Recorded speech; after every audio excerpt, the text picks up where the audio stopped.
Hello Harry Potter fans, Peter Kenneth here. Welcome back to the Potter Collector channel, where we are a community of collectors. It is time to take a look, a detailed look at the new Harry Potter and the Order of the Phoenix House editions.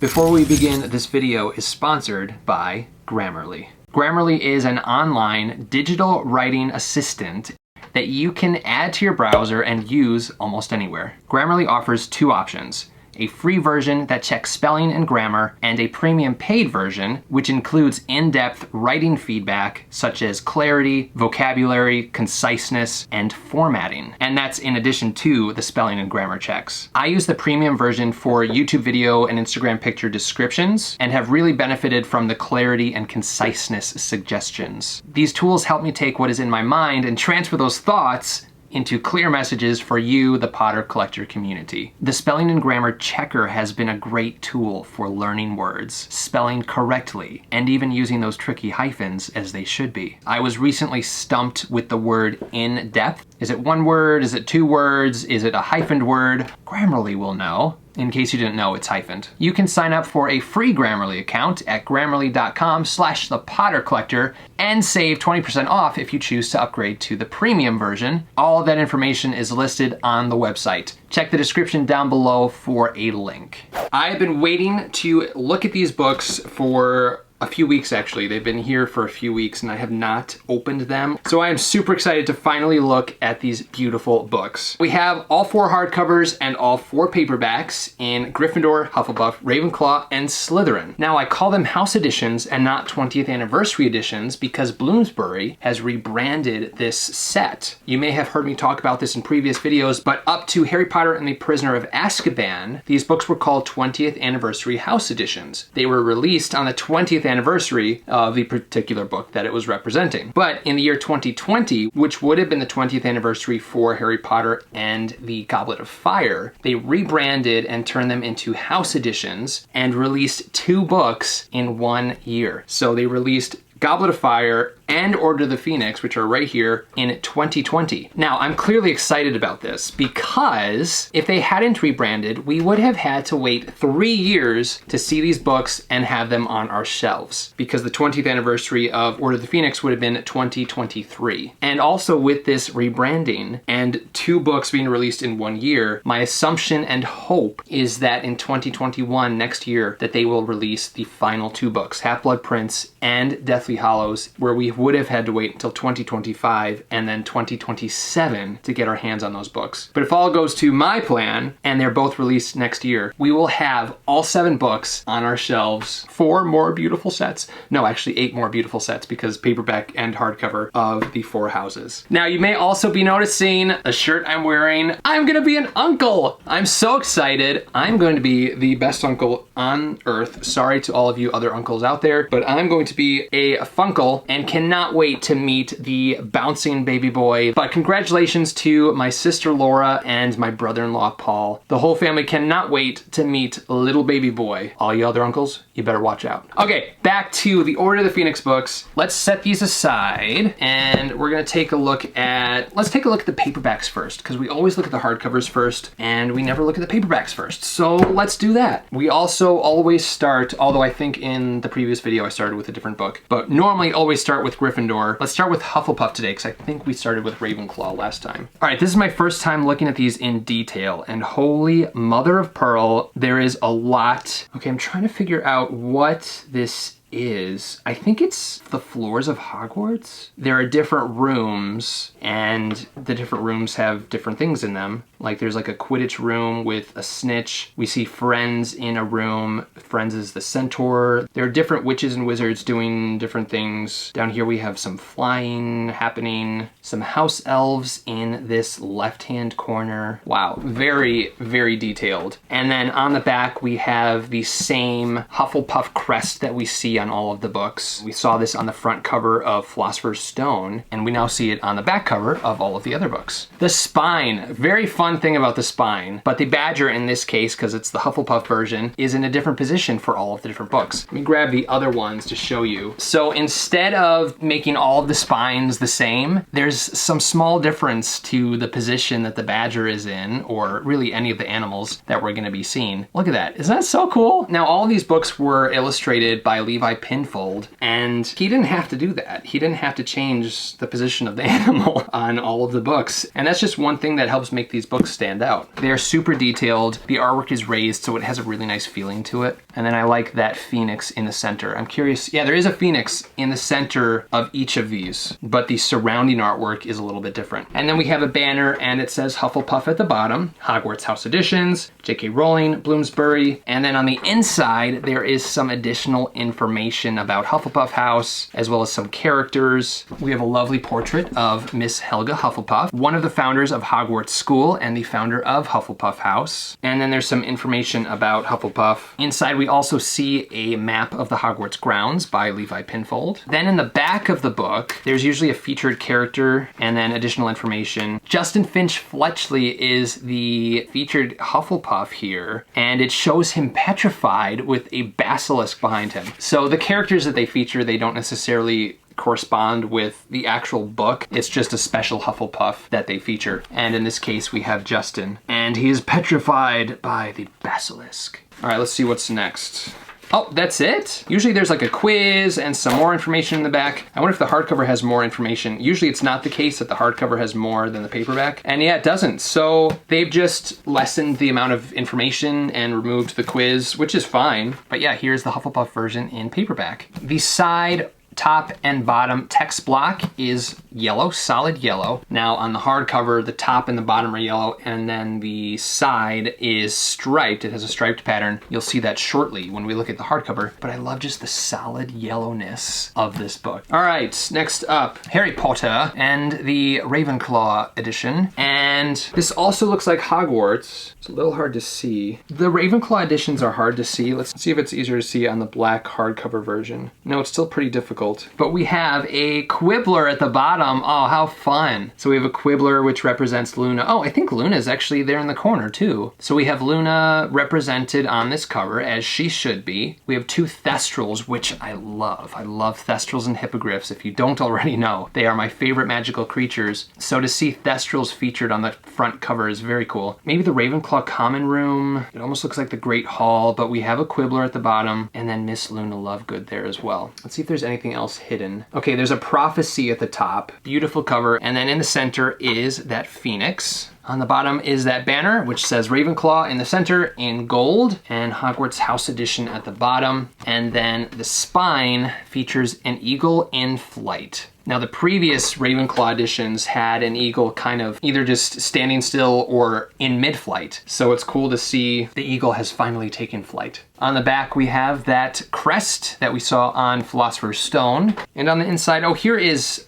a printed version of that front cover, which makes it a little bit easier to see, but very beautiful cover artwork. And then we have Rowena Ravenclaw, the founder of Ravenclaw House and one of the 4 Hogwarts founders. Gorgeous portrait by Levi Pinfold. Additional information about Ravenclaw House. That map, and the featured character in the back, I think we've seen Luna Lovegood before. So, oh, Sybil Trelawney, a very appropriate featured character for this book. But here is Sybil Trelawney's portrait, as well as additional information about her. All right, Slytherin. Let's take a look at Slytherin, which is 12 Grimmauld Place. So cool. All right, so at the top, it looks like a knocker, like a door knocker, an S-shaped knocker. Wow, there's a lot on this cover too. Holy moly cannoli. And then going into the house, we see the attic. Oh, no. That's a bedroom and a 4-post bed with shredded bed curtains. I see Sirius Black's mom's portrait, which is covered. Oh my goodness. The house elf heads. Oh my goodness, there's a spider up in there. Oh. The whole artwork is the Black family tree. Clever! Levi Pinfold, genius. So it's a tree, and behind the tree or within the tree is 12 Grimmauld Place, which is Sirius Black's childhood home, and now the Order of the Phoenix headquarters. But we see a tree, and hanging from the branches are portraits of people, and those represent Sirius Black's family. And oh, there's a large creature right here, creature with a K, so Creature the house elf. He is in the bottom right-hand corner, and then there are portraits, and then again in the center is that phoenix. Wow, that is a phenomenal cover. On the spine is a snake, and then the back cover shows that crest that we saw on the Philosopher's Stone edition. All right, let's take a look at the featured character. Oh no, actually first we have to take a look at Salazar Slytherin, who is the Slytherin founder. His portrait is in the front of the book. Again, a little bit of information about Slytherin, as well as that map of Hogwarts. Let's dive into a little tidbit of information actually from the Slytherin edition. The Black family motto, Torjors Pure, prizes pure blood above all else. And aside from a few exceptions who are obliterated from the family tree, their Slytherin lineage stretches back through the centuries. Slytherin pride is woven through the very fabric of the Black family home at number 12, Grimmauld Place, with its serpent-shaped silver door knocker, which we saw at the top of this artwork, and green curtains and walls. So each of the books that Bloomsbury releases has different information about the particular house. The information is identical in both the hardcover and the paperback versions of the house editions, so you don't have to purchase both of them to get, more information, basically.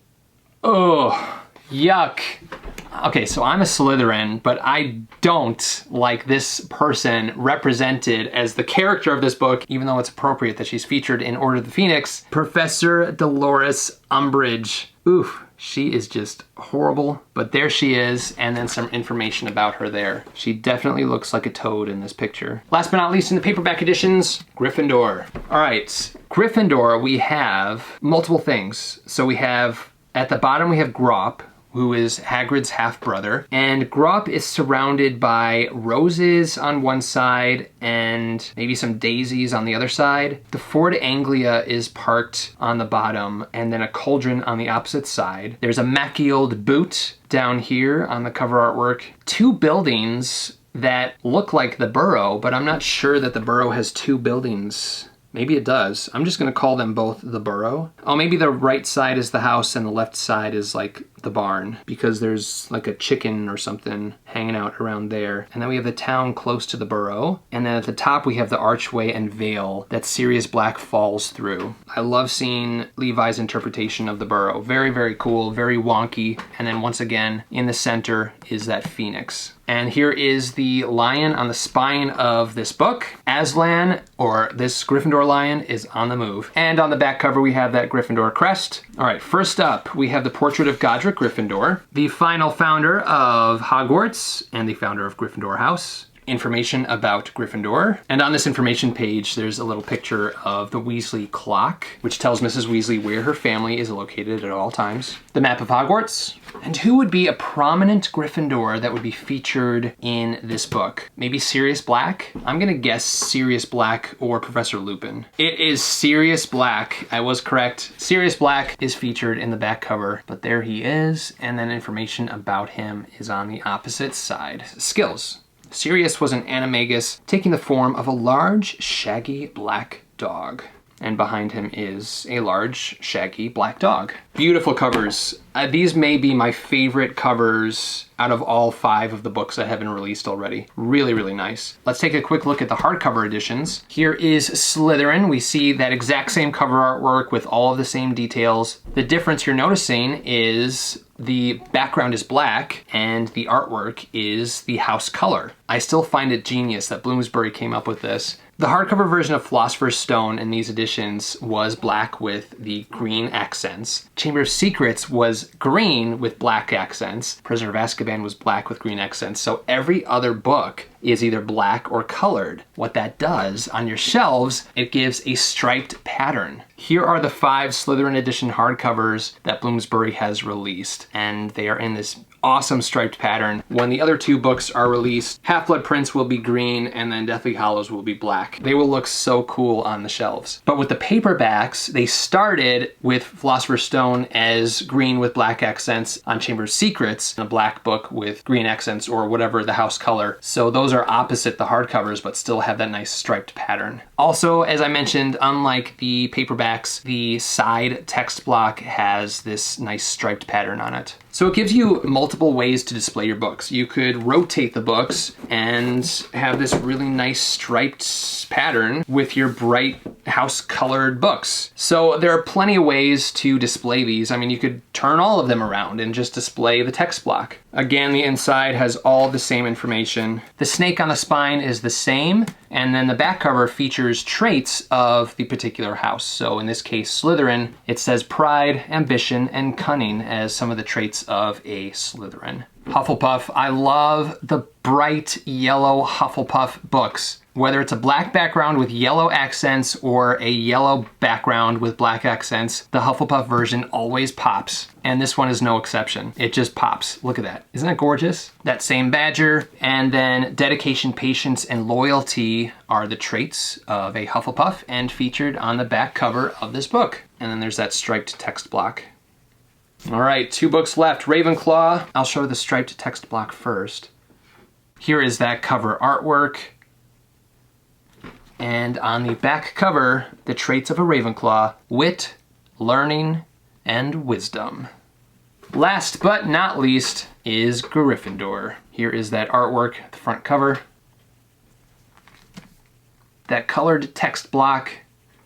And the back cover: courage, bravery, and determination, which are the traits that are featured of a Gryffindor. As I mentioned, these were my favorites out of the books that have been released. What about you? What did you think about them? Did you prefer a particular house over another house? I don't always love the Slytherin house artwork, but the Slytherin house artwork on Order of the Phoenix I think was the most creative and definitely my favorite from the Order of the Phoenix books that were released. Let me know which of these Order of the Phoenix house editions were your favorite. I feel like there's more detail in these books than there were in previous books, and they're just so exciting to look through because there's just like hidden treasure and gems that you need to look for and find in that cover artwork. If you would like to add these to your collection, check out the description down below. I've posted links of all 8 of these books, so the hardcovers and the paperbacks of the 4 houses, as well as the previous books that have been released if you want to start collecting them or if you need to catch up. If you have any questions about Harry Potter or Harry Potter collecting, please leave a comment down below. You can also join the Potter Collector community on Instagram at The Potter Collector or on Twitter at Potter Collector.